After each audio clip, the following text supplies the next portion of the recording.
Hello viewers, നമുക്കിന്നിവിടെ സിമ്പിളായിട്ട് potato fry എങ്ങനെയാണ് ഉണ്ടാക്കുന്നതെന്ന് നോക്കാം. അതിന് വേണ്ട ഇൻഗ്രീഡിയൻസ് എന്തെല്ലാമാണെന്ന് വെച്ചാൽ 3 പൊട്ടറ്റോ അങ്ങനെ തൊലി കളഞ്ഞിട്ട് എടുത്തിട്ടുണ്ട്. പിന്നെ അതിലേക്ക് വേണ്ടത് മുളക് പൊടി വേണം, ഉപ്പ് വേണം, ഒക്കെ ഓരോ സ്പൂൺ എടുത്തിട്ടുണ്ട്. മുളക് പൊടി നമുക്ക് എരിവിനനുസരിച്ച്, പിന്നെ ഒരു മഞ്ഞൾപ്പൊടി കുറച്ച്, പിന്നെ ഗരം മസാലപ്പൊടി, പിന്നെ കടുക് വേണം, ജീരകം വേണം, കരിവേപ്പിൻ്റെ ഇല വേണം, എണ്ണ വേണം.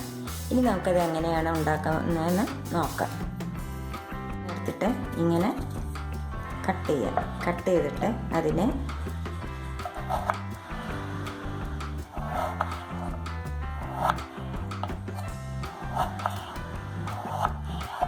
ഇങ്ങനെ എടുത്തിട്ട് ഇനി നമുക്കതിന്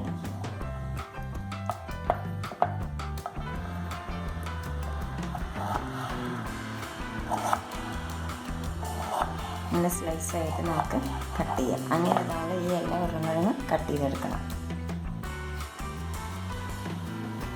ഇപ്പോൾ നമ്മൾ ഉരുളക്കിഴങ്ങ് കട്ട് ചെയ്ത് കഴിഞ്ഞ് ഇതെങ്ങനെ ഒരേമാതിരി കട്ട് ചെയ്യണം. ഇനി നമുക്ക് എങ്ങനെയാണ് ഉണ്ടാക്കുന്നതെന്ന് നോക്കാം.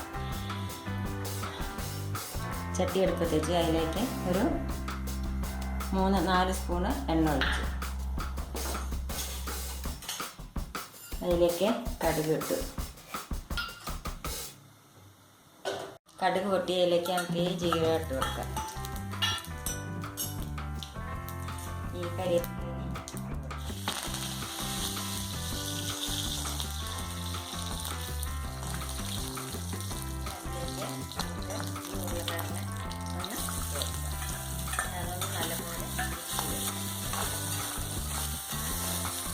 ഇപ്പം നമ്മൾ ഈ ഉരുളക്കിഴങ്ങ് നല്ലോണം ഒന്ന് മിക്സ് ചെയ്ത് അതിലേക്ക് നമുക്ക് ഈ പൊടികളെല്ലാം ഇട്ട് കൊടുക്കാം. മുളക് പൊടി, ഉപ്പ്, മഞ്ഞൾപ്പൊടി, ഗരം മസാലപ്പൊടി ലാസ്റ്റാണ് അത്. നല്ലപോലെ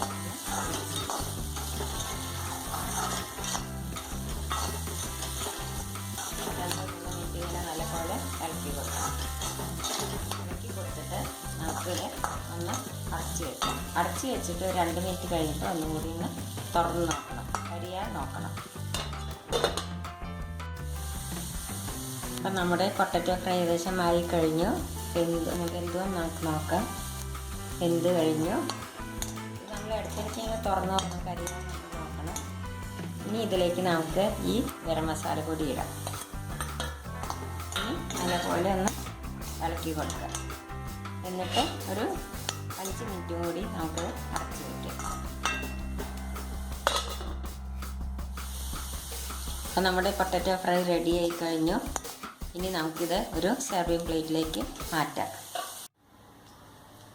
ഇപ്പോൾ നമ്മൾ സിമ്പിളായി ഉണ്ടാക്കിയ പൊട്ടറ്റോ ഫ്രൈ റെഡിയായി കഴിഞ്ഞു. ഇത് കുട്ടികൾക്കെല്ലാം ഇഷ്ടപ്പെടും.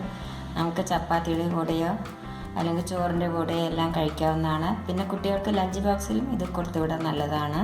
എല്ലാവരും ട്രൈ ചെയ്ത് നോക്കണം. സബ്സ്ക്രൈബ് ചെയ്യാൻ മറക്കരുത്. Thank you.